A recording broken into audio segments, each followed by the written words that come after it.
हाँ, तो कैसे हैं सब लोग? बढ़िया है सब लोग? थोड़ा सा माइक लगा लूँ, एडजस्ट कर लूँ। गुड। आवाज़ आ रही है क्लियर सबको? बराबर से सुनाई पड़ रहा है? चलो, तो लेक्चर कंटिन्यू करते हैं अपन आज का। अगला lecture chapter number 2 is matter around us cure हमारा चल रहा है अभी। और इस चैप्टर में हम लोग अभी पढ़ रहे हैं मिक्सचर्स के बारे में। और out of 3 types of mixtures जो हमको इस चैप्टर में पढ़ने रहते हैं, हम लोग सॉल्यूशन के बारे में डिस्कशन कर रहे हैं। क्या होता है सॉल्यूशन? एक टाइप का होमोजीनियस मिक्सचर होता है। तो हमने अभी तक सॉल्यूशन के बारे में काफ़ी सारी चीज़ें डिस्कस कर ली हैं। लास्ट लेक्चर में हम लोगों ने एक बहुत ही इंपॉर्टेंट चीज़ के बारे में डिस्कशन किया था, और वो था कंसंट्रेशन ऑफ सॉल्यूशन क्या होता है। तो कंसंट्रेशन क्या होता है? Amount of solute present in a given amount of solution. कितना सॉल्यूट प्रेजेंट है किसी गिवन अमाउंट ऑफ सॉल्यूशन में, उसको हम कंसंट्रेशन के नाम से जानते हैं। और कंसंट्रेशन को किस किस तरीके से हम मेजर कर सकते हैं, इस पे अपन ने न्यूमेरिकल्स भी पिछले लेक्चर में निपटा लिए। अच्छे खासे न्यूमेरिकल्स कर लिए हमने। आज मैंने बोला था आज एक छोटा सा और पार्ट बचा हुआ है सॉल्यूशन का डिस्कस करने के लिए, और ये है सॉल्युबिलिटी। एक और इम्पॉर्टेंट टर्म है जो कंसंट्रेशन के साथ ही काउंट की जाती है। In fact it is somewhat related to concentration. अभी मैं इसकी डेफिनेशन लिखाऊंगा तो देखने में लगेगा कि ये कंसंट्रेशन जैसा ही है कुछ कुछ, पर थोड़ा सा अंतर है। तो आज की हेडिंग क्या लगाएंगे हम? आज की हेडिंग लगाएंगे टॉप पेज पे, फ्रेश हेडिंग, नया टॉपिक सॉल्यूशन के ही अंदर, सॉल्युबिलिटी। ठीक है, तो आज की हेडिंग लगा लेंगे सब लोग। आज हम लोग सॉल्युबिलिटी के बारे में डिस्कशन करने वाले हैं। क्या चीज होती है सॉल्युबिलिटी? हाँ, तो देखो सॉल्युबिलिटी क्या होती है। कोई भी सॉल्यूशन कैसे प्रिपेयर किया जाता है, ये चीज तो सबको पता है ना। सॉल्यूशन कैसे प्रिपेयर करते हैं? पहले तो आप लोग एक सॉल्वेंट, ठीक है, जैसे कि वाटर, ज्यादातर पानी हम लेते हैं सॉल्वेंट में, और उस सॉल्वेंट में आप क्या डिसॉल्व करोगे? कोई भी सॉल्यूट को। सॉल्यूशन कैसे प्रिपेयर करते हैं? ऐसे ही करते हैं ना। कोई भी गिवन अमाउंट ऑफ सॉल्वेंट आपको दे दिया जाएगा, और उसमें आप कोई गिवन अमाउंट ऑफ सॉल्यूट डाल दोगे, दोनों को अच्छी तरीके से मिक्स कर दोगे, बन जाएगा आपका एक सॉल्यूशन। प्रिपरेशन ऐसे ही करते हैं सॉल्यूशन। अब देखो होता क्या है, हर एक सॉल्वेंट के अंदर सॉल्यूट को डिसॉल्व करने की जो कैपेसिटी होती है वो डिफरेंट डिफरेंट होती है। मतलब मैं आपको कोई भी सॉल्वेंट दे दूं, जैसे मैंने आपको वाटर दे दिया, ठीक है, तो वाटर के अंदर अगर आप मान लो 1 चम्मच शक्कर डालते हो, बिल्कुल घुल जाएगी अच्छी तरीके से। मिक्स करोगे, पूरी शक्कर उसमें डिसॉल्व हो जाएगी। 2 चम्मच शक्कर डालोगे, 2 चम्मच शक्कर भी डिसॉल्व हो जाएगी। 3 चम्मच शक्कर डालोगे, 3 चम्मच भी डिसॉल्व हो जाएगी। हो सकता है 4 चम्मच शक्कर डालो, वो भी डिसॉल्व हो जाए। बट इसका मतलब ये नहीं है कि आप उसमें सॉल्यूट डालते जाओ डालते जाओ डालते जाओ और वो सॉल्यूट को डिसॉल्व करता जाए करता जाए करता जाए ना। हर एक सॉल्वेंट की एक लिमिट होती है कि हम सिर्फ इतना ही सॉल्यूट या इतने ही ग्राम सॉल्यूट हम अपने में डिसॉल्व कर सकते हैं। इससे ज्यादा सॉल्यूट हमारे अंदर डिसॉल्व आप नहीं कर सकते। भाई, सबकी भूख लगने की टेंडेंसी अलग अलग होती है। किसी इंसान का पेट 4 रोटी में भर जाता है, किसी का पेट 6 रोटी में भर जाता है, कोई 10-10 20-20 रोटी भी खा लेता है। अलग अलग वैरायटी के लोग होते हैं। तो वैसे ही सॉल्वेंट का भी जो भूख लगता है, भूख मतलब सॉल्वेंट के अंदर भी सॉल्यूट डिसॉल्व करने की अलग अलग लिमिट्स होती हैं। कोई सॉल्वेंट हो सकता है ज्यादा से ज्यादा सॉल्यूट डिसॉल्व कर सके, कई सॉल्वेंट जो होते हैं वो थोड़ा सॉल्यूट डिसॉल्व करके ही सरेंडर कर देते हैं, अब इससे ज्यादा सॉल्यूट हम डिसॉल्व नहीं कर सकते। तो कहने का मतलब ये है कि there is a limit to the degree of dissolving solute in any solvent. किसी भी सॉल्वेंट में आपको अगर सॉल्यूट डिसॉल्व करना है तो उसकी एक लिमिट होती है, ठीक है, उसका एक लिमिटिंग पॉइंट होता है कि यहां तक आप डिसॉल्व कर सकते हो। इसके बियॉन्ड आप करके भी देख लो अगर डिसॉल्व, तो भी वो सॉल्यूट उसमें डिसॉल्व नहीं होगा, एक्स्ट्रा पड़ा रहेगा। जैसे आप कभी ट्राई करके देखना, आप पानी में शक्कर डिसॉल्व करके देखना थोड़ा थोड़ा करके। एक पॉइंट ऐसा आएगा जब उसमें शक्कर डिसॉल्व होनी बंद हो जाएगी, और वो शक्कर चाहे कितना भी आप मिक्स कर लो, कितना भी घुमा लो, वो जमीन में तली में पड़ी रहेगी। क्यों? क्योंकि आपने लिमिट से ज्यादा सॉल्यूट डाल दिया उसके अंदर। इसी को हम बोलते हैं बच्चों सॉल्युबिलिटी। क्या डेफिनेशन होगी इसकी? देखो, व्हाट इज सॉल्युबिलिटी? डेफिनेशन से क्लियर हो जाएगा। The maximum amount of solute, the maximum amount of solute in grams में, है ना, the maximum amount of solute in grams that can be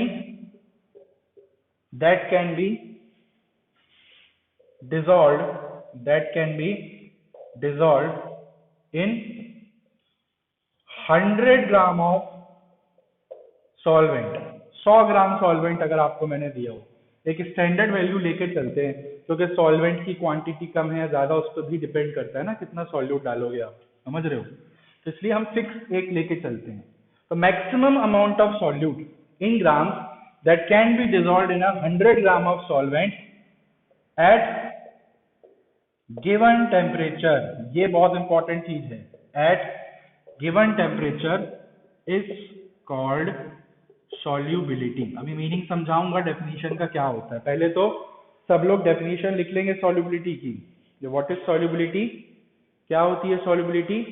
the maximum amount of solute that can be dissolved in 100 gram of solvent at given temperature is called solubility। अब क्या मतलब है इसका, देखो वही चीज मैंने बोली ना, हर एक सॉल्वेंट की एक कैपेसिटी होती है कि इतना ही सॉल्यूट हम डिसॉल्व कर सकते हैं, इसके ज्यादा नहीं कर सकते हैं। तो maximum amount of solute, maximum amount मतलब ज्यादा से ज्यादा कितना सॉल्यूट आप डिसॉल्व कर सकते हो, किसमें? 100 ग्राम ऑफ सॉल्वेंट में, 100 ग्राम सॉल्वेंट में। मैंने आपको 100 ग्राम पानी दे दिया मेजर करके एक कंटेनर में, ये लो 100 ग्राम पानी। अब इस 100 ग्राम पानी में आप कितना मैक्सिमम सॉल्यूट डाल सकते हो? अलग अलग टाइप का सॉल्यूट भी, कोई इससे मैटर नहीं करता, उसको हम बोलते हैं उस पर्टिकुलर सॉल्यूशन की सॉल्युबिलिटी। ठीक है, maximum amount of solute in gram that can be dissolved in 100 gram. Fix amount लेके चलते हैं सॉल्वेंट का। अब आप सॉल्वेंट को 1 kg ले लोगे या 1000 ग्राम ले लोगे तो फिर और ज्यादा सॉल्यूट डाल सकते हो फिर उसमें आप, इसलिए एक फिक्स अमाउंट लेके चलते हैं सॉल्वेंट का। अब इसमें कितना आप मैक्सिमम डाल सकते हो solute, that is called solubility. अच्छा, एक चीज और लिखी है पीछे में, देखो, एट गिवन टेम्परेचर। ये कहानी किसी स्पेसिफिक टेम्परेचर पे ही वैलिड है। ठीक है, मतलब अगर आप टेम्परेचर भी चेंज कर रहे हो साथ में, अगर आप टेम्परेचर भी कम ज्यादा कर रहे हो तो उससे भी सॉल्युबिलिटी अफेक्टेड होती है। ये चीज मैं आगे बताऊंगा कि टेम्परेचर से सॉल्युबिलिटी का क्या रिलेशनशिप है। ठीक है, इसलिए किसी एक पर्टिकुलर टेम्परेचर पे हम इसको मेजर करते हैं। अब आप टेम्परेचर कम ज्यादा करोगे तो फिर तो सॉल्युबिलिटी फ्लक्चुएट होगी, है ना, फिर तो अंतर आएगा उसमें। तो फिर आप कैसे पता करोगे कि एग्जैक्ट सॉल्युबिलिटी कितनी है सब्सटेंस की? नहीं मेजर कर पाओगे ना। तो टेम्परेचर कांस्टेंट होना जरूरी है। गिवन टेम्परेचर मतलब एक particular temperature, constant temperature, fix temperature पे ये आपकी डेफिनेशन वैलिड है। क्लियर है?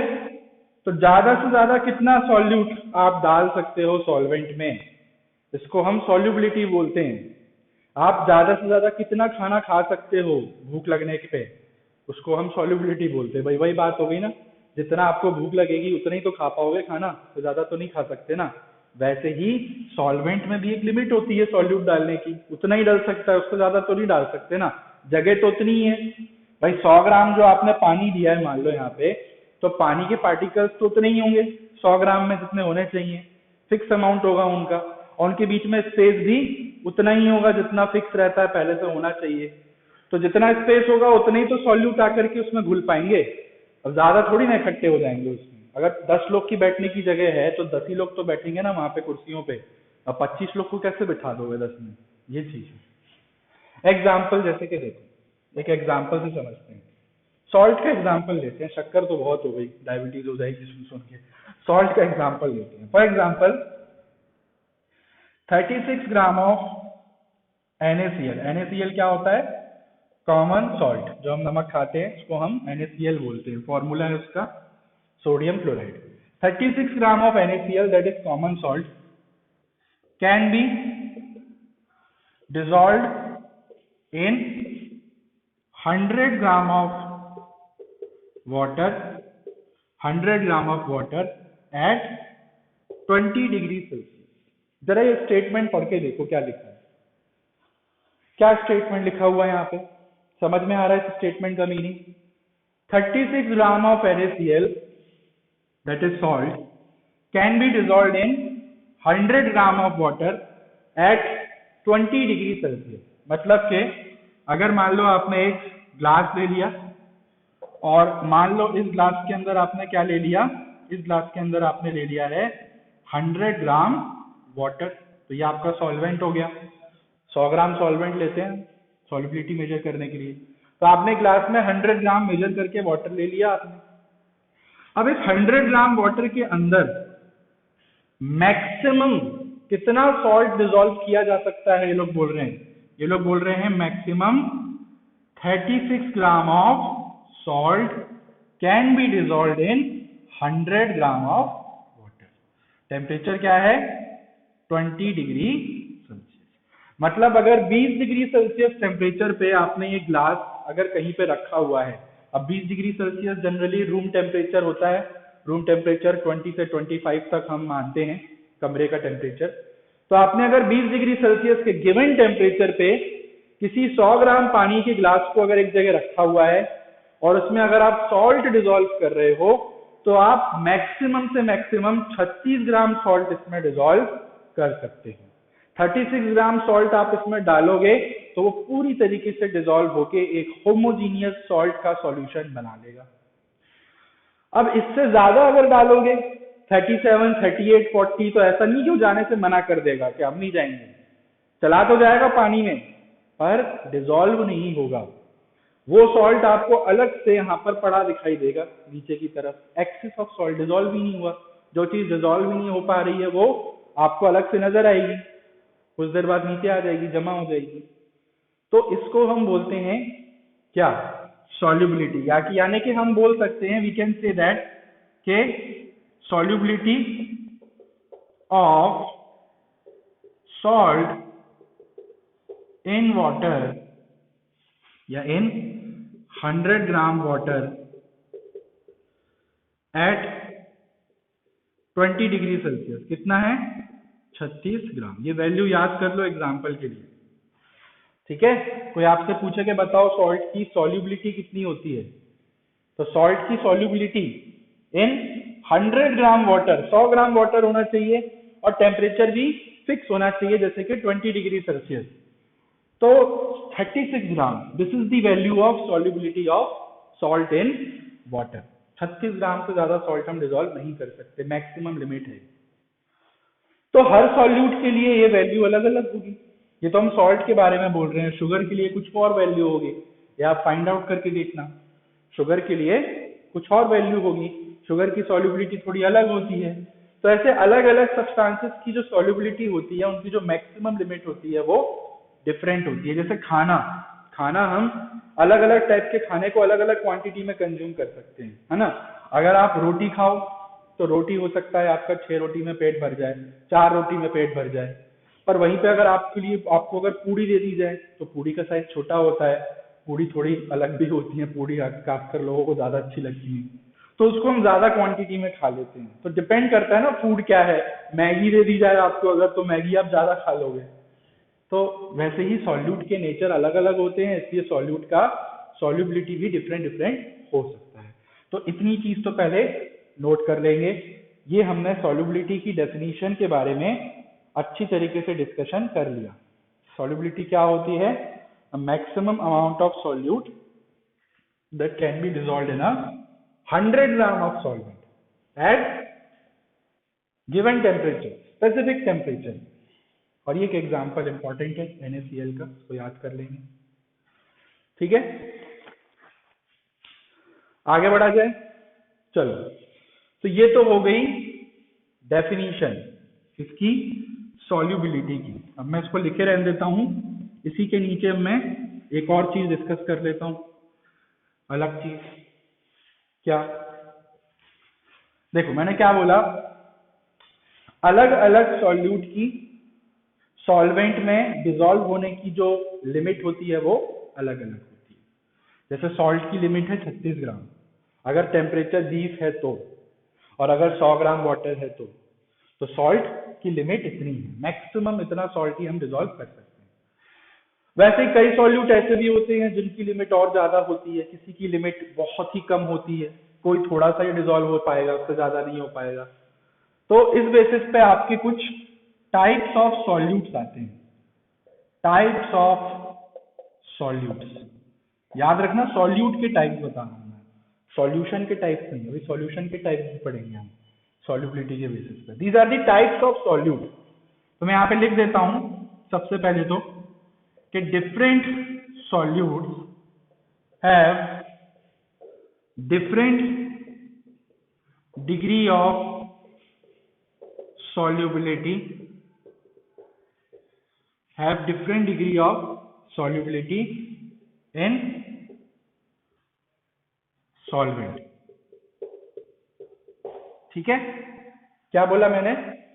अलग अलग सॉल्यूट की अलग अलग डिग्री ऑफ सॉल्युबिलिटी होती है किसी भी सॉल्वेंट में।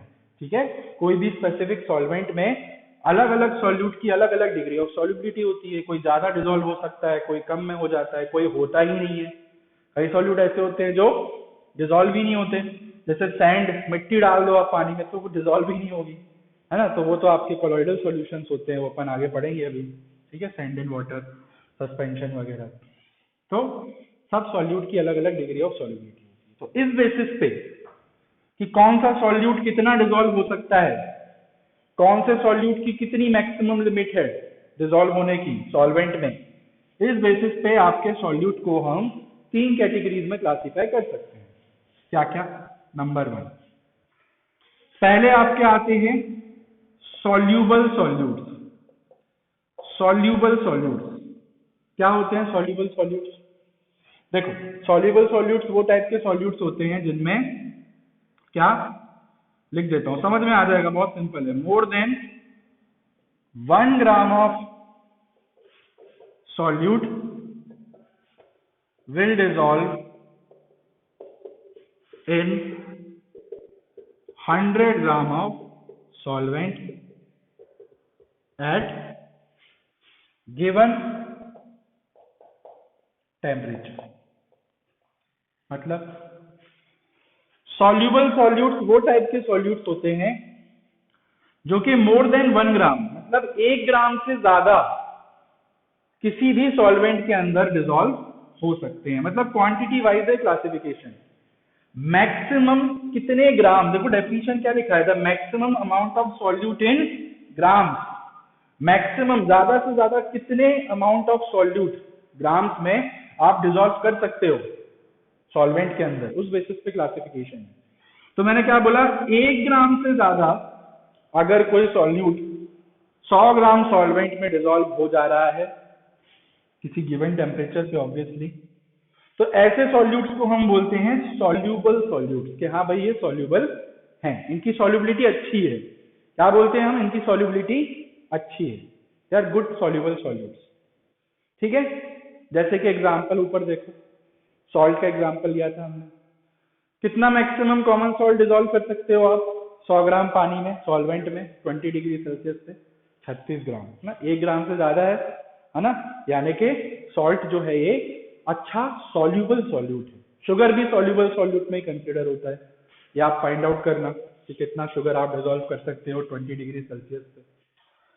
नंबर 2, दूसरे होते हैं slightly soluble solutes. Slightly soluble solutes, slightly मतलब जो बहुत ज्यादा सॉल्यूबल नहीं है, थोड़े बहुत सॉल्यूबल हैं। मतलब 0.1 से लेकर के 1 ग्राम, कितना? 0.1 से लेकर के 1 gram of solute will dissolve in 100 gram of solvent at given temperature। ठीक है, अगर स्पेसिफिक सॉल्यूट जिसकी बात आप कर रहे हो वो कम से कम 0.1 से लेके ज्यादा से ज्यादा 1 ग्राम इतना अगर डिसॉल्व हो पा रहा है, सिर्फ इतना, 0.1 से 1 ग्राम मतलब 0.1, 0.2, 0.3, 0.4, 0.5 ऐसे कर करके 1 ग्राम मैक्सिमम 1 ग्राम, 1 ग्राम से ज्यादा नहीं। तो अगर जिस सॉल्यूट को आप 100 ग्राम सॉल्वेंट में डिसॉल्व कर रहे हो वो अगर इस रेंज के अंदर आ रहा है, मतलब उतनी क्वांटिटी से ज्यादा, 1 ग्राम से ज्यादा वो डिसॉल्व नहीं हो पा रहा, तो ऐसे टाइप के सॉल्यूट को हम बोलते हैं स्लाइटली सॉल्युबल।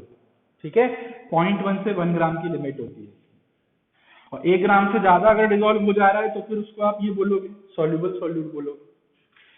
तीसरा और आखिरी आता है आपका insoluble solutes.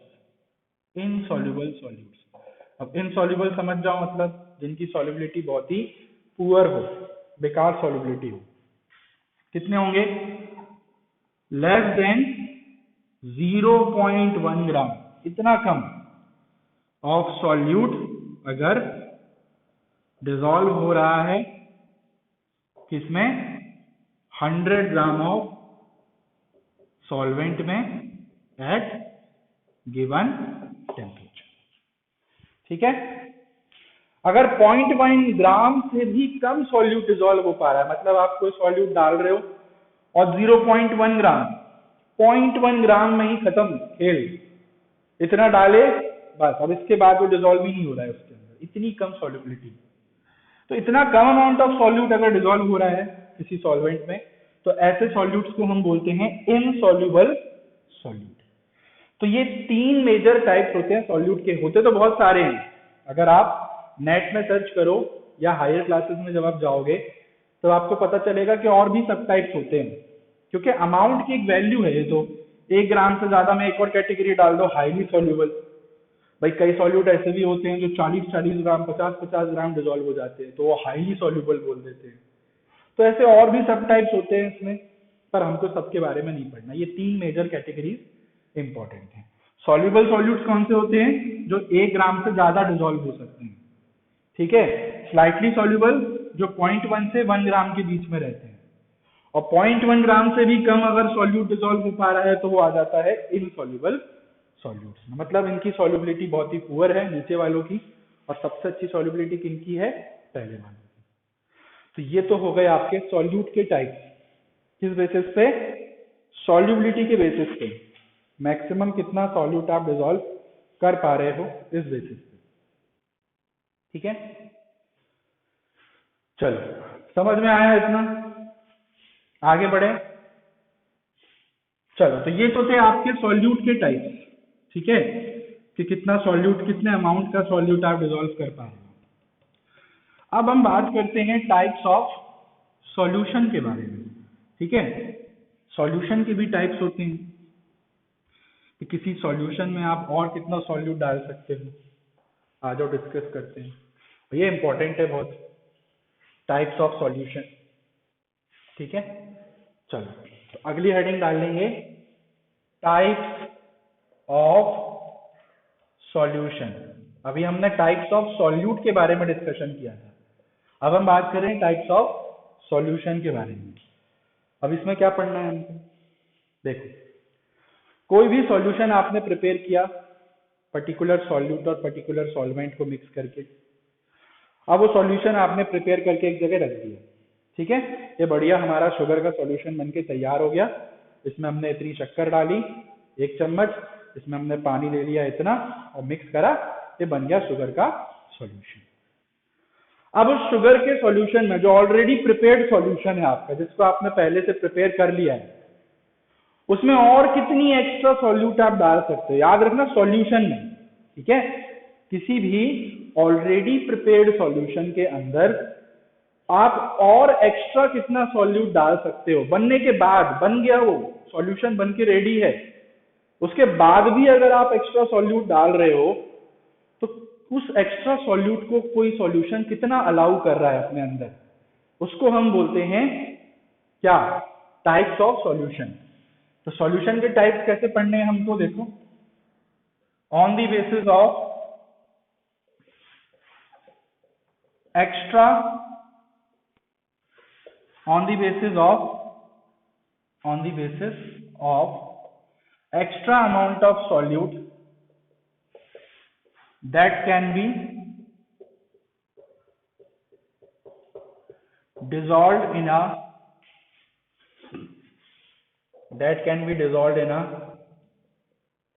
given amount of solution, कुछ सॉल्यूशन के टाइप्स होते हैं। समझ में आ रहा है? कोई सॉल्यूशन आपने पहले से बना के रख दिया, तैयार करके रेडी करके आपने रख दिया कोई सॉल्यूशन, अब उसमें अलग से आप अगर सॉल्यूट डाल रहे हो, उसको आप क्या बोलोगे? एक्स्ट्रा सॉल्यूट बोलोगे, है ना। आपने 100 ग्राम पानी में 2 चम्मच शक्कर डाली और वो सॉल्यूशन प्रिपेयर करके रख दिया। जैसे एग्जांपल लेते हैं चाय का, है ना। आपने 1 कप चाय बनाई किसी गेस्ट के लिए, मेहमान के लिए, और आपने उसमें 1 चम्मच शक्कर डाल के मस्त घोल करके वो सॉल्यूशन प्रिपेयर करके रख दिया। ठीक है, एक सॉल्यूशन तैयार हो गया आपका। अब गेस्ट आया, उसने चाय पी, उसको मिठास कम लगी चाय में, तो उसने क्या बोला कि भैया हमको तो शक्कर और चाहिए। तो अब आप जो शक्कर है वो अलग से ऐड कर रहे हो, उसमें एक्स्ट्रा सॉल्यूट में कंसीडर होगा अब वो शुगर आपका। तो कितनी एक्स्ट्रा शुगर आप उसमें डिसॉल्व कर सकते हो चाय में, उसको हम बोलते हैं सॉल्युबिलिटी ऑफ सॉल्यूशन। किसी भी सॉल्यूशन की सॉल्युबिलिटी बोलते हैं उसको। तो इस बेसिस पे आपके सॉल्यूशन के कुछ टाइप्स होते हैं। ठीक है, क्या क्या होते हैं अभी समझ में आ जाएगा। चलो, पहला type, first type of solution are called unsaturated solution. Unsaturated solution, पहले डेफिनेशन लिख देता हूं इसकी। क्या होते हैं unsaturated solution? A solution in which excess amount of solute, ठीक है, क्या लिखना है? A solution in which more quantity of solute, ऐसे लिखना है। A solution in which more quantity of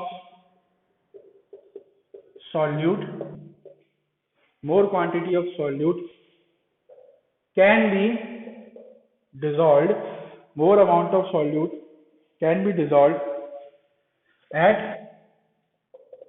given temperature is called unsaturated solution। किसी को मतलब समझ में आ रहा है क्या है इसका? अनसैचुरेटेड सॉल्यूशन वो टाइप के सॉल्यूशन होते हैं जिसमें more quantity of solute can be dissolved, मतलब इसमें और भी सॉल्यूट आप अगर डालना चाहते हो तो डाल सकते हो। जैसे आपने चाय में 1 चम्मच शक्कर डाली, सामने वाले ने बोला नहीं हमको और शक्कर चाहिए, तो 2 चम्मच शक्कर डालोगे वो भी डिसॉल्व हो जाएगी। हो सकता है 3 चम्मच डालो वो भी डिसॉल्व हो जाए। तो अगर आप किसी सॉल्यूशन के अंदर सॉल्यूट डाल रहे हो और वो एक्स्ट्रा सॉल्यूट उसके अंदर डिसॉल्व होता जा रहा है, तो ऐसे टाइप के सॉल्यूशन को हम अनसैचुरेटेड सॉल्यूशन बोलते हैं। सीधी देसी भाषा में बोला जाए तो ये भुक्कड़ टाइप के सॉल्यूशन है, भुक्कड़ है। इनको भूख लगनी खत्म नहीं हो रही, इनको आप 1 रोटी दे रहे हो खा लेंगे, चावल दे रहे हो खा लेंगे, और 2 रोटी दे रहे हो वो भी खा लेंगे। मतलब जो आप इनको परसते जा रहे हो ये चीज खाते ही जा रहे हैं। तो अनसैचुरेटेड मतलब भूखे हैं, जो जिनको लगातार भूख लगी रही है। तो ऐसा सॉल्यूशन जिसमें और एक्स्ट्रा क्वांटिटी ऑफ सॉल्यूट आप डाल सकते हो, डिसॉल्व कर सकते हो, ठीक है, obviously at a given temperature, तो उनको हम अनसैचुरेटेड सॉल्यूशन बोलते हैं। ठीक है, दूसरे क्या होते हैं? Saturated solution. सैचुरेटेड सॉल्यूशन, अब ये क्या होते हैं? What are saturated solution? इनकी डेफिनेशन क्या होती है? देखो, when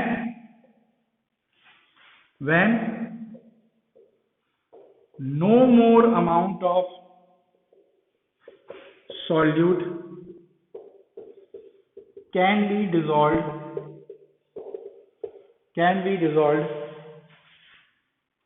in a solution at given temperature, then it is called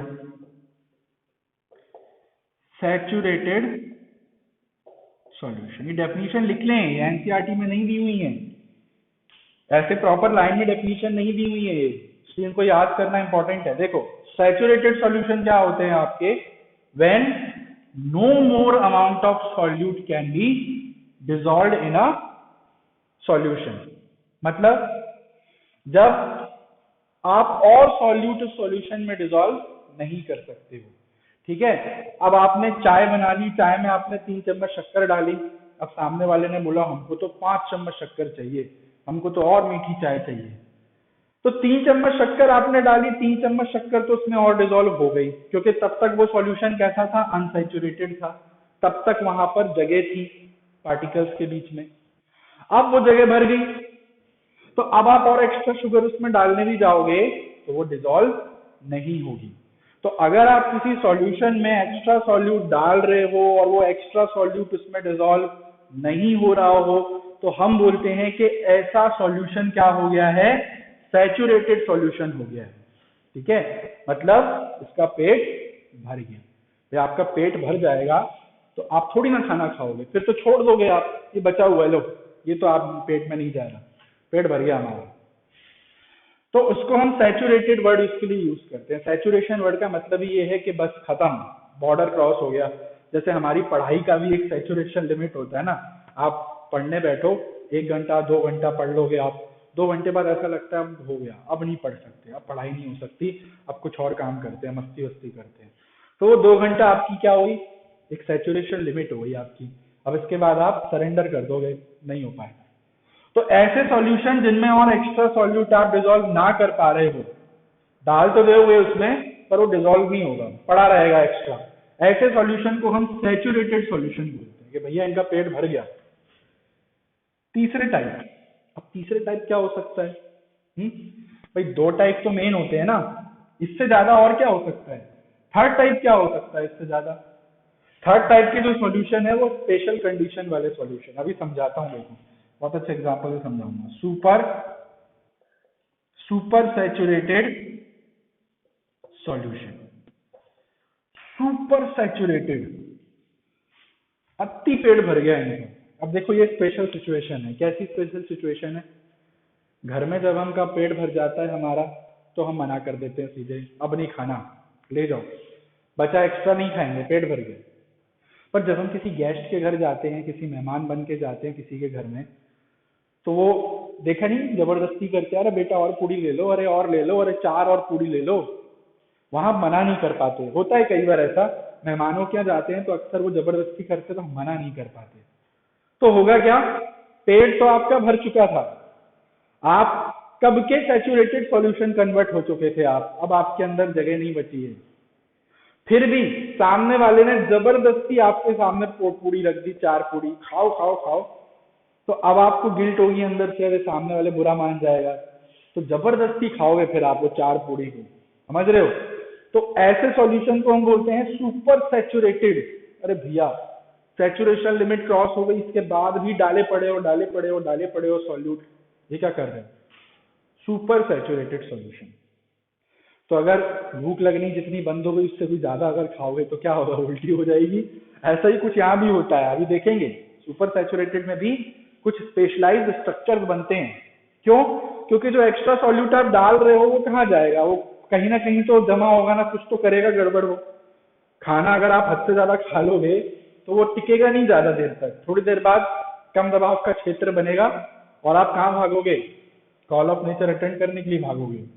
ठीक है, तो सुपर सैचुरेटेड सॉल्यूशंस क्या होते हैं, देखो इनकी डेफिनेशन भी देख लेते हैं अपन।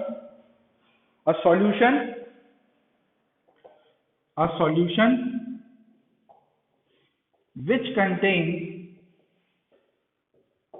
which contains excess of solute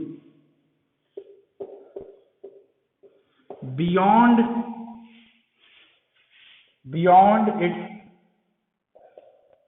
saturation limit are called super saturated solution। क्या मतलब हुआ? ऐसे टाइप के सॉल्यूशन जिसमें क्या हो, एक्सेस ऑफ सॉल्यूट हो, बहुत ही ज्यादा excess of solute, beyond its saturation limit. Saturation limit क्या होती है? सैचुरेशन लिमिट हम उस पॉइंट को बोलते हैं जिसके बाद अगर आप सॉल्यूट डालोगे तो सॉल्यूट डिसॉल्व नहीं होगा। ठीक है, एक भूख लगने की क्षमता, ठीक है, पेशेंस की हद। अब आपका धैर्य खो गया तो अब आपको गुस्सा आएगा।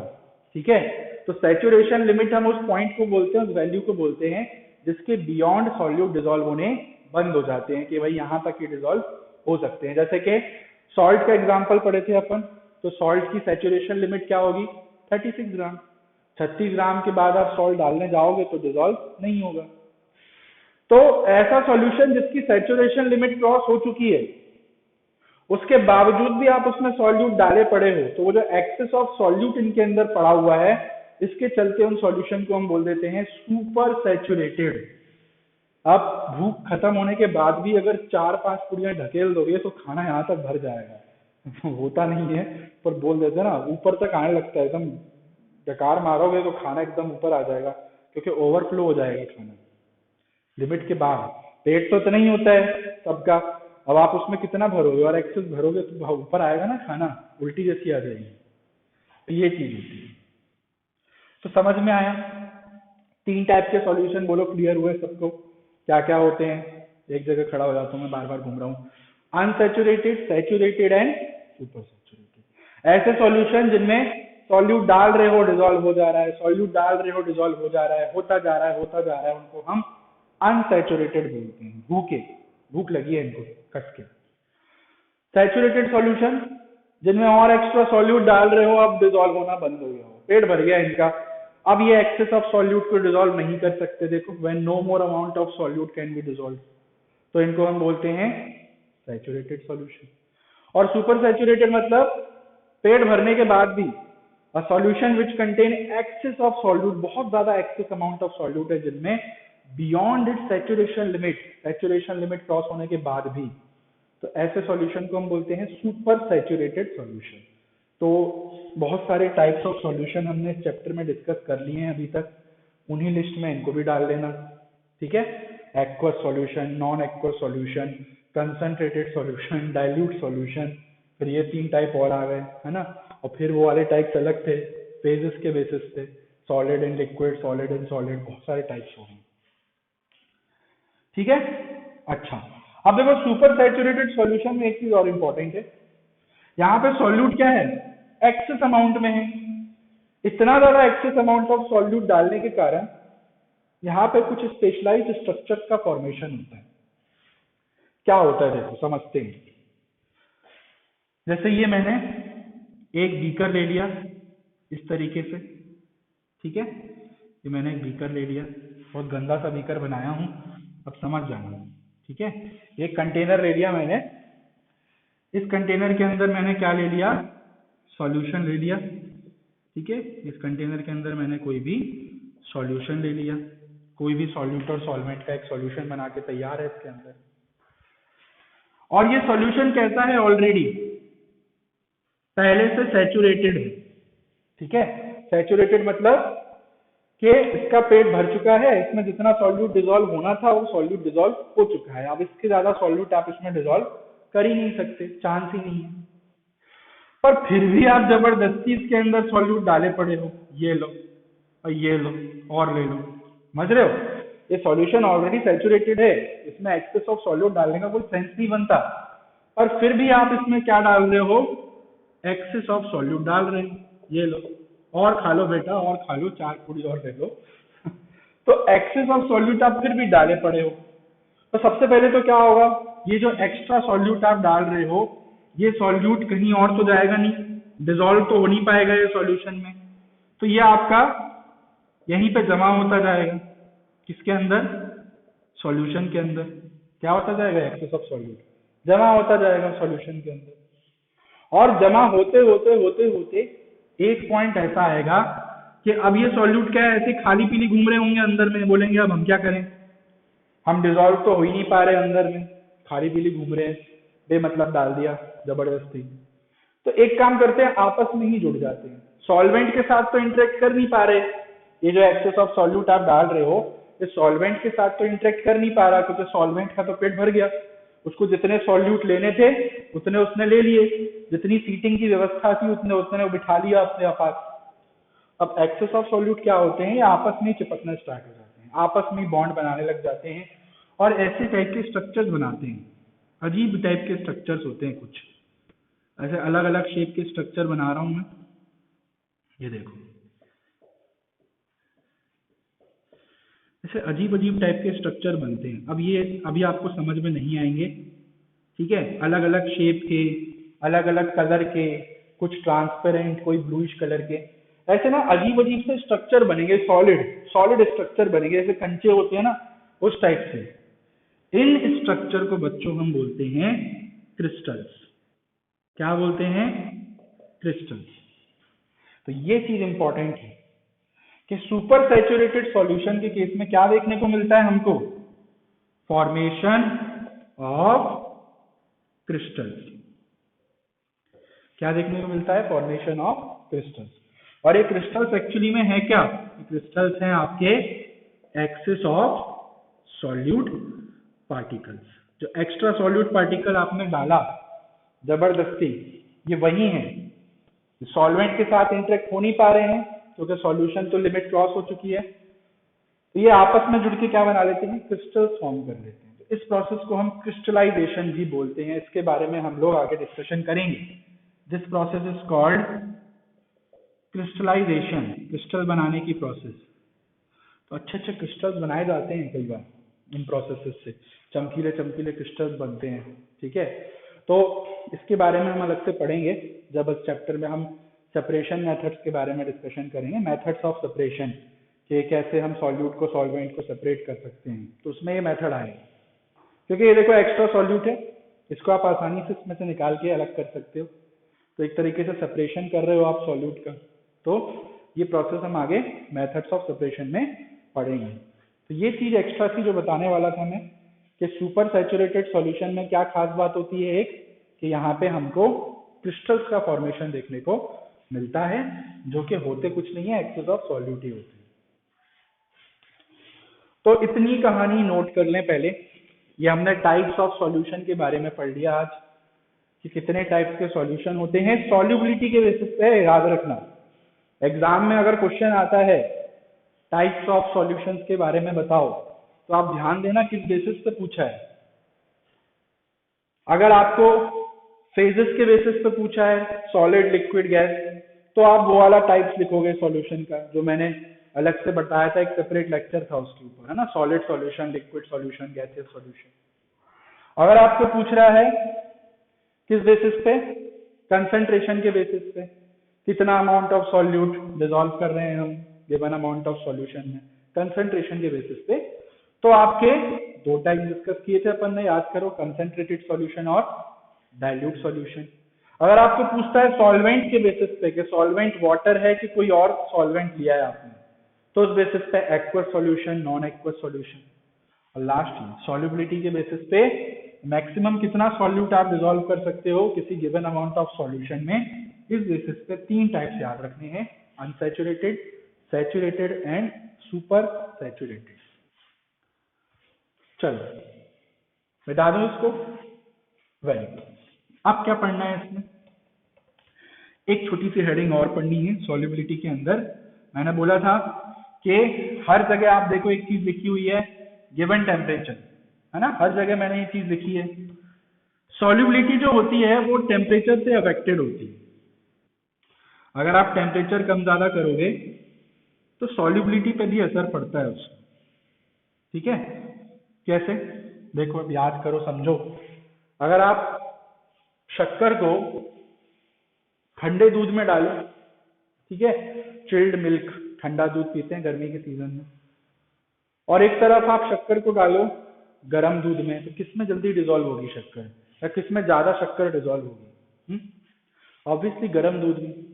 गर्म चीजों में सॉल्यूट जल्दी डिसॉल्व हो जाते हैं, ठीक है, और ठंडे में आप मिक्स करते रहोगे, वो शक्कर को डिसॉल्व होने में काफी समय लगेगा, और हो सकता है कि वो डिसॉल्व हो ही ना, अंदर पड़ी रह जाए बॉटम में। यानी कि टेम्परेचर सॉल्युबिलिटी को अफेक्ट करता है। इसलिए हर जगह हमने गिवन टेम्परेचर यही शब्द का इस्तेमाल किया, क्योंकि टेम्परेचर भी चेंज कर रहे हो अगर साथ में, तो फिर ये डेफिनेशन वैलिड नहीं रहेंगी, फिर तो चेंजेस आ सकते हैं उनमें। हो सकता है सैचुरेटेड सॉल्यूशन अनसैचुरेटेड हो जाए, हो सकता है सुपर सैचुरेटेड सैचुरेटेड में कन्वर्ट हो जाए। तो अगला टॉपिक जो हम अब पढ़ने वाले हैं सॉल्युबिलिटी के अंदर, छोटा सा टॉपिक है, फैक्टर्स अफेक्टिंग सॉल्युबिलिटी। सॉल्युबिलिटी को कौन कौन से फैक्टर्स अफेक्ट कर सकते हैं? तो कुल 4 फैक्टर डिस्कस करूंगा मैं यहाँ पे, जिनमें एक दो फैक्टर्स ही इंपॉर्टेंट है मेन, बाकी सब सिंपल है। सो फर्स्ट फैक्टर, पहला फैक्टर जो आता है जो सॉल्युबिलिटी को अफेक्ट करता है, ये है size of solute particles. Size of solute particles मतलब जो सॉल्यूट आप डिसॉल्व कर रहे हो सॉल्वेंट के अंदर, उस पार्टिकल्स का, उस सॉल्यूट के पार्टिकल्स का साइज कैसा है, छोटे साइज के पार्टिकल हैं कि बड़े साइज के पार्टिकल हैं। ये चीज तो जान रहे हो, अलग अलग सॉल्यूट के पार्टिकल्स का शेप एंड साइज अलग अलग होगा, है ना। ये चीज अपन पढ़ चुके हैं कि सॉल्यूट क्या होता है आपका, सॉल्यूट मतलब क्या होगा, कोई भी सब्सटेंस होगा ना, कोई भी प्योर सब्सटेंस होगा, और अलग अलग प्योर सब्सटेंसेस के जो पार्टिकल्स होते हैं वो अलग अलग होते हैं, डिफरेंट साइज के होंगे। जैसे कि शक्कर का जो पार्टिकल है, शुगर का जो पार्टिकल है, उसका साइज थोड़ा अलग होता है, सॉल्ट के पार्टिकल का साइज अलग होता है। तो पार्टिकल का साइज कितना है, छोटा साइज है कि बड़ा साइज है, इससे सॉल्युबिलिटी पे क्या असर पड़ता है। छोटे पार्टिकल साइज वाले सॉल्यूट जल्दी सॉल्युबल होंगे कि बड़े साइज वाले। तो ऐसा देखा गया है कि सॉल्यूट पार्टिकल का साइज जितना छोटा होगा उसकी सॉल्युबिलिटी उतनी ही अच्छी होगी। जितना छोटा साइज होगा सॉल्यूट पार्टिकल का, सॉल्युबिलिटी उतनी ही अच्छी होती है। तो यहां पे लिख लेते हैं हम एक लाइन में कि smaller the size of solute particles, smaller the size of solute particles, greater will be its solubility, greater will be its solubility। समझ आई बात। सॉल्यूट पार्टिकल का साइज जितना छोटा होगा उनकी सॉल्युबिलिटी उतनी ही बढ़ जाती है। रीजन क्या है इसके पीछे, क्योंकि surface area of absorption increase हो जाता है। सरफेस एरिया मतलब, सरफेस एरिया जान रहे हो ना क्या होता है। सरफेस एरिया हम उस एरिया को बोलते हैं जो किसी भी ऑब्जेक्ट के सरफेस का होता है, ठीक है। जैसे ये आपका ये ऑब्जेक्ट है, ये ऑब्जेक्ट है, मान लो हाथ, ये इसका एक सरफेस है, तो इस इतने सरफेस का जो भी एरिया होता है उसको हम सरफेस एरिया बोलते हैं। तो पार्टिकल साइज जितने छोटे होंगे उतने ज्यादा से ज्यादा सॉल्यूट पार्टिकल्स आपके सॉल्वेंट के या सॉल्यूशन के संपर्क में आएंगे और उतने ज्यादा वो अच्छी तरीके से डिसॉल्व हो पाएंगे। अब कोई बड़ा सा सॉल्यूट पार्टिकल ले लोगे आप, बड़ा सा सॉल्यूट पार्टिकल, तो बड़े से सॉल्यूट पार्टिकल को आप डालोगे तो उसका एक पर्टिकुलर सरफेस ही कांटेक्ट में आ पाएगा सॉल्वेंट के, वो पूरी तरीके से संपर्क में आएगा ही नहीं सॉल्वेंट के, तो वो धीरे धीरे डिसॉल्व होगा। जबकि छोटे छोटे अगर आप दाने दाने ले लो अगर, तो वो डालते ही सीधा पूरे तरीके से सॉल्वेंट के कांटेक्ट में आ जाते हैं। एग्जाम्पल देखते हैं, जैसे कि मान लो आपके पास इस तरीके से मैंने 2 ग्लास ले लिए, ठीक है। दोनों ग्लास के अंदर मैंने क्या ले लिया, वाटर ले लिया, सॉल्वेंट ले लिया मैंने। अब दोनों के अंदर मैं क्या डाल दूं, मान लो शुगर डाल दूं। इसके अंदर मैं डाल रहा हूं, ये देखो दिख रहे हैं छोटे छोटे दाने जैसे, ठीक है। ये आपके क्या है, लिख देता हूं, ये है आपके शुगर के पार्टिकल, ठीक है। जो एक्चुअल शुगर होती है दाने वाली जो घर में हम रखते हैं, ये वो है। और इसमें मैं डाल रहा हूं आपका ये दिख रहा है क्या है, बड़े बड़े चौकोर, इनको हम बोलते हैं शुगर क्यूब्स, शुगर के क्यूब्स। होटलों में जाओगे ना, बड़े बड़े 5 स्टार होटलों में चाय मंगाओगे तो चाय में शक्कर डाल के नहीं देते वो, अलग से आपको शुगर क्यूब्स दे देंगे, ठीक है।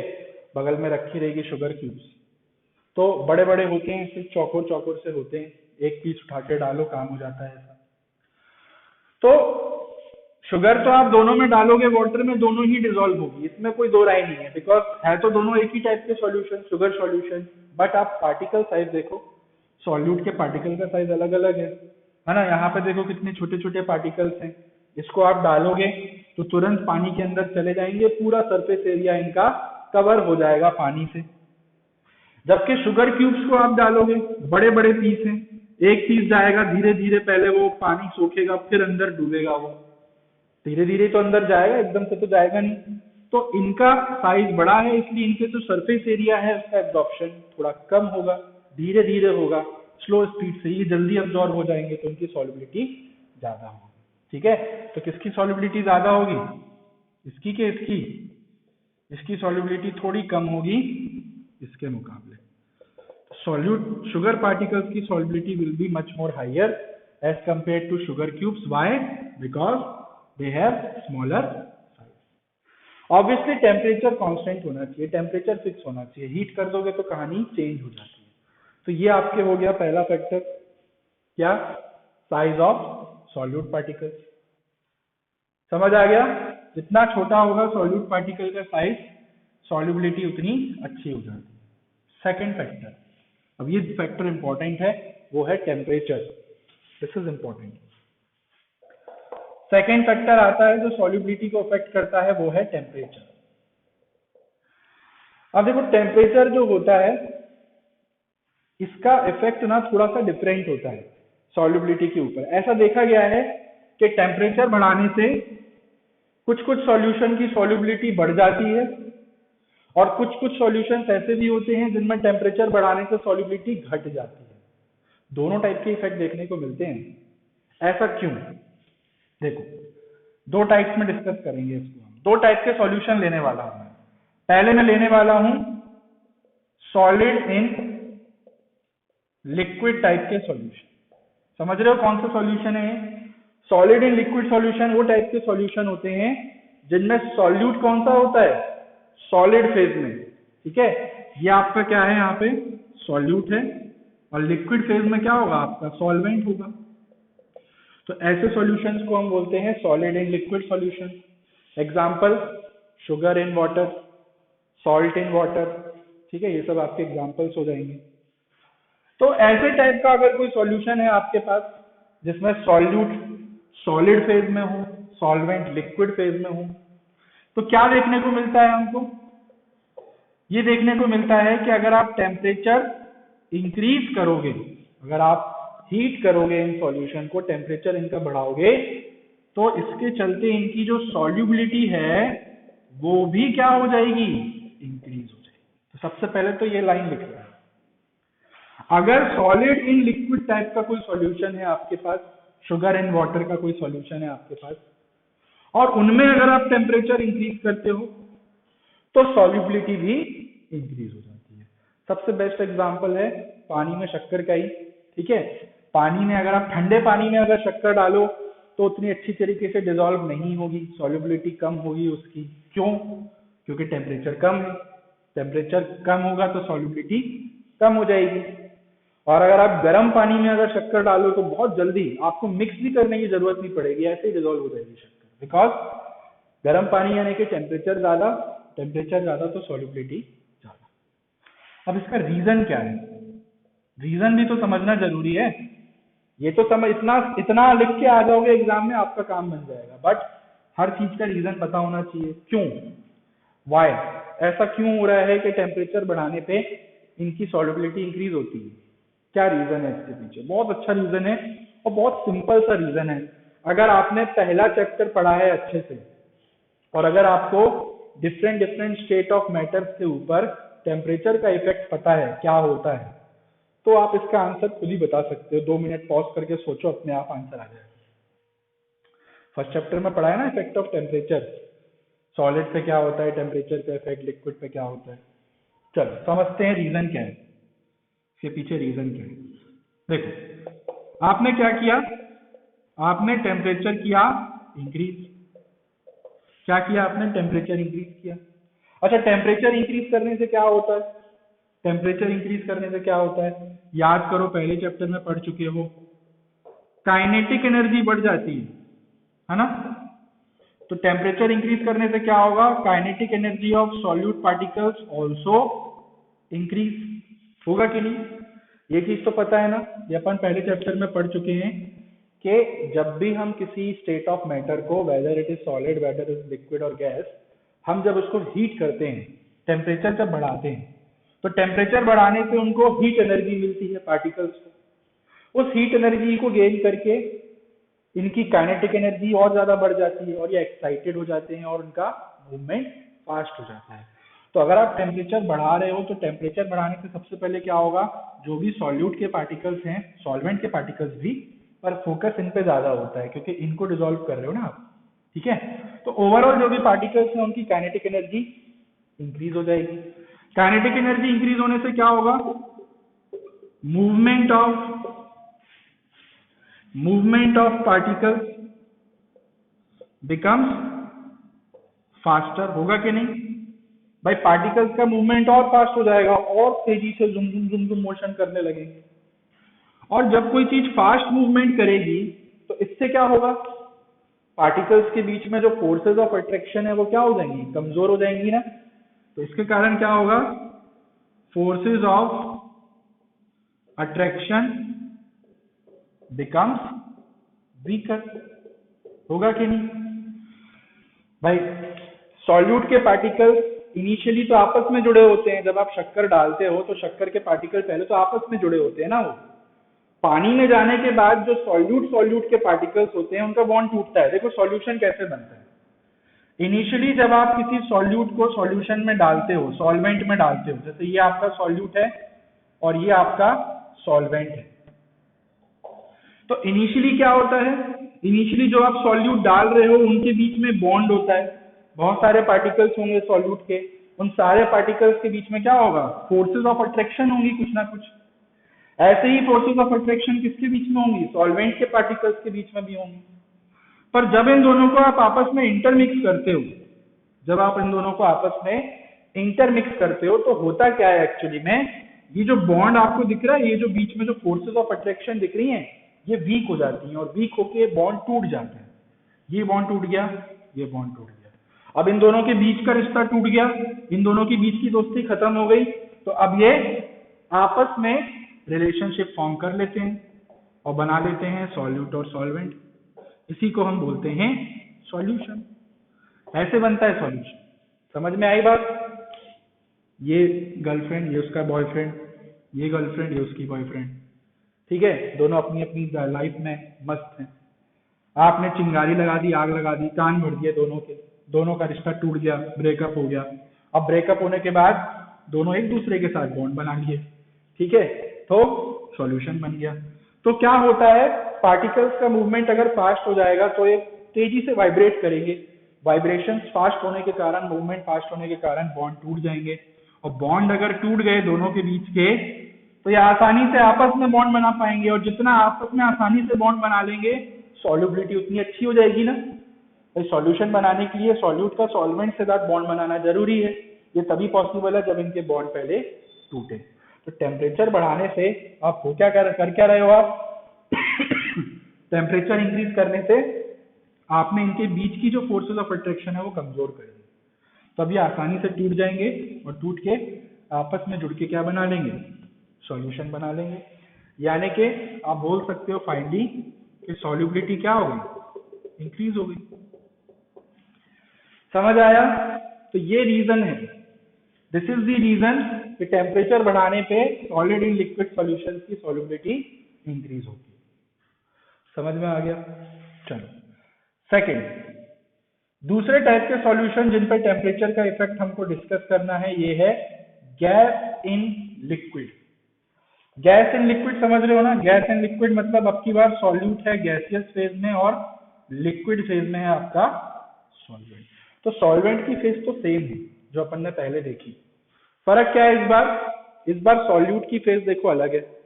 इस बार सॉल्यूट कौन सी फेज में है? गैसियस फेज में है। क्या इससे कोई फर्क पड़ेगा?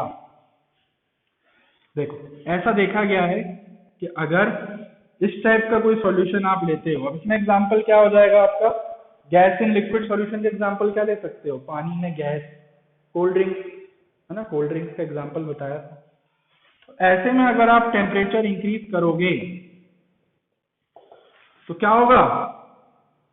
Solubility of solution will decrease. अरे बाप रे, तो उल्टा इफेक्ट हो गया। यही तो चीज मैं बोल रहा था शुरुआत में कि टेम्परेचर से सॉल्युबिलिटी कई बार कम भी होती है, कई बार बढ़ती भी है। तो अगर सॉलिड इन लिक्विड सॉल्यूशन है तो टेम्परेचर बढ़ाने पे सॉल्युबिलिटी बढ़ेगी। बट अगर गैसियस फेज में है आपका सॉल्यूट, अगर इस टाइप का कोई सॉल्यूशन है आपके पास, तो हम ये देखते हैं कि टेम्परेचर इंक्रीज करने पे सॉल्युबिलिटी उल्टा कम हो जाती है। अब व्हाई? ऐसा क्यों हो रहा है? ऐसा क्या पास कर दिया यहाँ पे सॉल्यूट ने कि सॉल्युबिलिटी कम हो गई? सारा रीजन इसी के पीछे है। तो समझ गए होगे, देखो सॉल्वेंट तो दोनों में सेम ही है, लिक्विड लिक्विड। गड़बड़ कौन कर रहा है? सॉल्यूट ही कर रहा है। अब देखो कैसे गड़बड़ कर रहा होगा सॉल्यूट। रीजन क्या होगा? देखो, टेम्परेचर इंक्रीज करोगे आप, टेम्परेचर इंक्रीज करोगे तो क्या होगा भाई? काइनेटिक एनर्जी इंक्रीज होगी, ठीक है? क्या होगा? काइनेटिक एनर्जी ऑफ क्या? Solute particles will increase. अब इससे क्या होगा देखो, अब ध्यान दो, सॉल्यूट पार्टिकल्स जो हैं आपके, सबसे पहले तो ये देखो सॉल्यूट कौन सी फेज में है? सॉल्यूट है आपका गैसियस फेज में, ठीक है? अब होता क्या है, गैसियस सॉल्यूट पार्टिकल्स जो होते हैं या जो गैसियस फेज जो होती है, उसके पार्टिकल्स की काइनेटिक एनर्जी तो पहले से ही ज्यादा होती है, नहीं क्या भाई? गैसेस के पार्टिकल्स जो होते हैं वो ऑलरेडी फास्टर मूवमेंट कर रहे हैं, वो पहले से ही मैक्सिमम काइनेटिक एनर्जी लेके बैठे हैं। अब ऐसे में आप उनको और काइनेटिक एनर्जी दिए पड़े हो, और एनर्जी दे रहे हो, तो क्या हो जाएगा? गैस के पार्टिकल्स क्या हो जाएंगे? सुपर एक्साइटेड हो जाएंगे। तो यहां पे मैं लिख सकता हूं कि गैस पार्टिकल्स बिकम्स क्या? Super excited. समझ में आया ना भाई? देखो, पहले जो हम सॉल्यूशन देखे थे वहां पर सॉलिड था, सॉलिड जो होते हैं उनकी काइनेटिक एनर्जी बहुत ही कम होती है, पार्टिकल्स की ना के बराबर होती है। तो ऐसे में आप जब उनको टेम्परेचर बढ़ा रहे थे, जब उनको एनर्जी दे रहे थे, तो काइनेटिक एनर्जी थोड़ी इंक्रीज हो जा रही थी। जो पड़े हुए थे निठल्ले टाइप से, थोड़े एक्टिव हो गए थे। एक्टिव हो जाओगे तो आप सारे काम कर लोगे घर के, है ना? आप एकदम ऐसे ढेर पड़े थे बिस्तर पे, आपके पास एनर्जी ही नहीं थी। थोड़ी सी एनर्जी आपको ज्यादा दे दी, काइनेटिक एनर्जी बढ़ गई, तो अब आप एक्टिव हो जाओगे, घर के सारे काम कर लोगे। बट यहाँ पे सॉल्यूट गैसियस फेज में है, और गैसेस के पार्टिकल्स की काइनेटिक एनर्जी तो पहले से ही ज्यादा होती है, ऑलरेडी एक्साइटेड है, वो ऑलरेडी काम कर रहे थे अच्छी तरीके से, आपने उनको और कुचक दिया, और हीट दे दी, और टेम्परेचर बढ़ा दिया, तो अब वो क्या हो जाएंगे? Super excited. अब सुपर एक्साइटेड होने के कारण क्या होगा? ये तो चीज जान रहे हो कि गैस कभी भी एक जगह टिकती नहीं है। गैस भले ही अभी लिक्विड के अंदर प्रेजेंट है, बट गैस हमेशा भागने की कोशिश करती है। कोल्ड ड्रिंक की बोतल भी आपने देखी होगी, गैस भले ही उनके अंदर भरी होती है, पर जैसे ही आप ढक्कन खोलते हो गैस सीधे बाहर आ जाती है, तभी तो वो पानी पूरा, कोल्ड ड्रिंक पूरी निकल के बाहर आती है, फिज निकलता है उसमें से। तो गैस पार्टिकल अगर सुपर एक्साइटेड हो गए तो क्या हो जाएंगे? निकल जाएंगे बाहर। इसको हम बोलते हैं एस्केपिंग टेंडेंसी, भागने की टेंडेंसी। एस्केप करना मतलब भाग जाना। तो इसके कारण क्या होगा? Gas particle escape from solution. तो गैस पार्टिकल इतने ज्यादा एक्साइटेड हो गए, इतने ज्यादा सुपर एक्साइटेड हो गए कि अब वो सॉल्यूशन के अंदर टिकेंगे ही नहीं। अब उनका एटीट्यूड बढ़ गया, आपने बहुत ज्यादा एनर्जी दे दी, बहुत ज्यादा काम करवा लिया, तो अब आपके अंदर एटीट्यूड आ जाएगा भाई। आपसे अगर घर में किसी भाई बहन से काम ज्यादा करवा रहे हैं तो उनके अंदर एटीट्यूड आ जाएगा, और सारा काम हम ही करते हैं, ये वो। तो गैस के अंदर एनर्जी बहुत ज्यादा हो गई, तो अब वो सॉल्यूशन में टिकेंगे ही नहीं, उल्टा सॉल्यूशन में से निकल के गैस क्या होगी? बाहर भागने की कोशिश करेंगी। तो gas particles escape from solution. अब जब सॉल्यूशन में से गैस बाहर निकल रही है, अब जब सॉल्यूशन में गैस टिकी नहीं रही, तो ऐसे सॉल्यूशन की सॉल्युबिलिटी क्या होगी? कम होगी कि ज्यादा होगी? कम हो जाएगी ना भाई। गैस जितना ज्यादा से ज्यादा होती सॉल्यूशन के अंदर, तब हम बोलते हैं कि सॉल्युबिलिटी बढ़ रही है। पर यहाँ तो गैस उल्टा बाहर भाग रही है, निकल के जा रही है उसमें से, यानी कि सॉल्युबिलिटी उल्टा डिक्रीज हो गई इस बार। अरे अरे, ये तो उल्टा असर पड़ गया। तो समझ में आया रीजन? क्लियर हुआ? तो ये रीजन है कि दोनों टाइप के सॉल्यूशन पे टेम्परेचर का इफेक्ट अलग अलग होता है।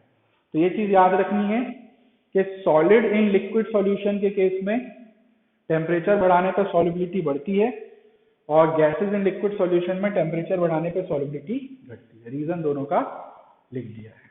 चलो इसको फटाफट नोट कर लेंगे, लेक्चर थोड़ा बड़ा हो रहा है, खत्म करते हैं इसको, बस 2-5 मिनट का और बचा है।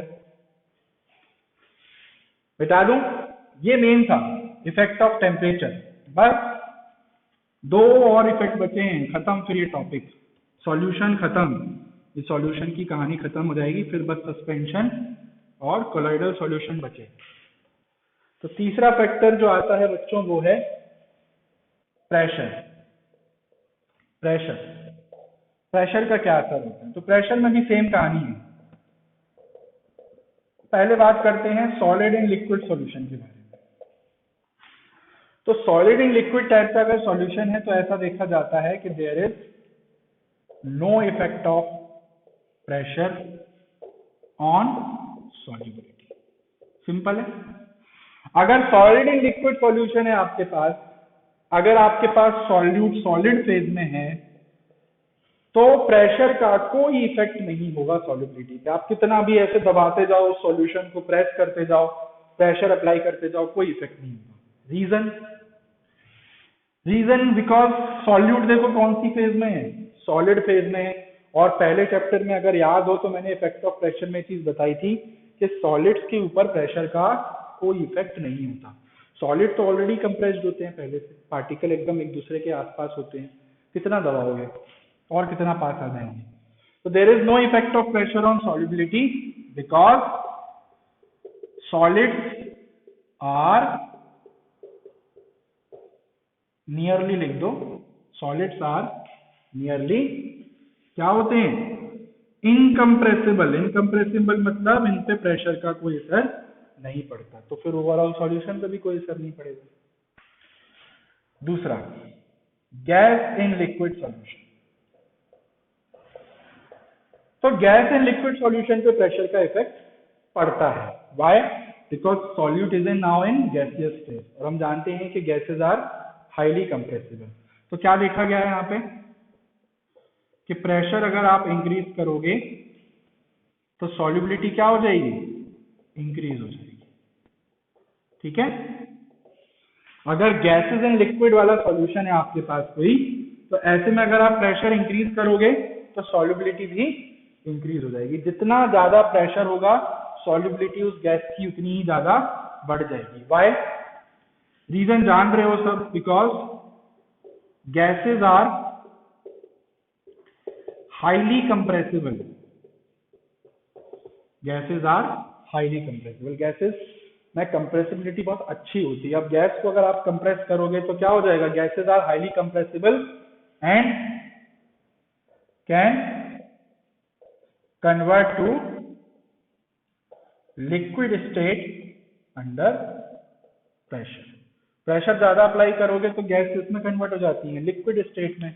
अब लिक्विड के अंदर बहुत अच्छी तरीके से डिसॉल्व हो सकता है। नहीं, पानी के अंदर अगर आप अल्कोहल डिसॉल्व करो तो बहुत जल्दी डिसॉल्व हो जाती है। लिक्विड में सॉल्युबिलिटी बहुत अच्छी होती है ज्यादातर। ठीक है, हर एक टाइप के लिक्विड नहीं। अब जैसे ऑयल डालोगे तो ऑयल तो हम जानते हैं सॉल्युबल होता ही नहीं है। तो प्रेशर इंक्रीज करने पे ऐसे सॉल्यूशन की सॉल्युबिलिटी भी बढ़ जाती है because gases are highly compressible, जबकि यहाँ पे कोई असर नहीं पड़ा बिकॉज सॉलिड्स आर इनकम्प्रेसिबल। चलो, लिख लिया? तो ये था आपका कौन सा factor? Second factor, sorry third factor था प्रेशर। ठीक है। चौथा और आखिरी फैक्टर, लास्ट छोटा सा फैक्टर है, और ये है स्टीयरिंग। स्टीयरिंग जान रहे हो क्या होता है? स्टीयरिंग मतलब मिक्स करना, है ना। जैसे अपन दूध में शक्कर डाल के चम्मच से मिक्स करते हैं ना, तो उसको हम कहते हैं स्टीयरिंग, स्टिर करना। तो ये चीज तो आप जान रहे हो, स्टीयरिंग करने से सॉल्युबिलिटी क्या होती है? बढ़ जाएगी कि कम हो जाएगी? शक्कर को आप बस सीधे दूध में डाल दो तो डिसॉल्व तो होगी, बट समय लगेगा ना उसको। बट वहीं आप अगर चम्मच से उसको ऐसे ऐसे, क्यों हम शक्कर डालने के बाद हम दूध में या चाय में क्यों मिक्स करते हैं चम्मच से? स्टीयरिंग क्यों करते हैं? क्योंकि स्टीयरिंग करने से सॉल्युबिलिटी बढ़ जाती है, ज्यादा अच्छी तरीके से सॉल्यूट डिसॉल्व हो जाएगा आपका सॉल्यूशन में। तो यहाँ पे लिख देता हूँ ऑन स्टीयरिंग क्या होता है ऐसा? सॉल्युबिलिटी बढ़ के जाती है। On steering more amount of solute particles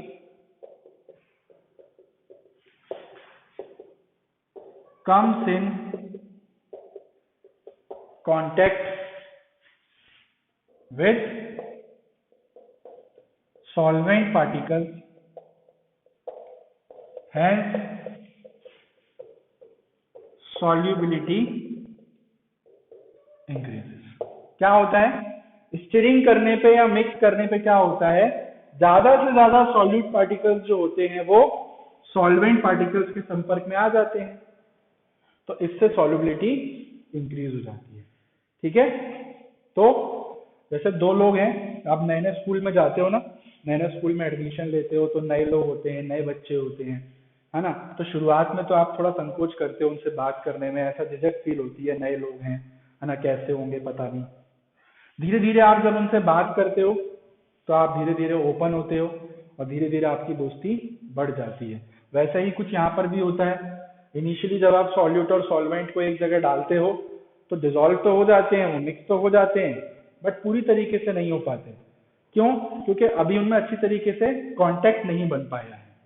अब आपने स्टीयरिंग कर दिया, मिक्स कर दिया धीरे धीरे, तो मिक्स करने से वो मूवमेंट फास्ट हो जाता है, उनका मूवमेंट फास्ट हो जाएगा तो क्या होगा, वो एक दूसरे के कांटेक्ट में ज्यादा आएंगे, जितना एक दूसरे के कांटेक्ट में ज्यादा आएंगे उतना उनको सॉल्युबिलिटी उनकी बढ़ जाएगी, उतना अच्छे से डिसॉल्व हो पाएंगे।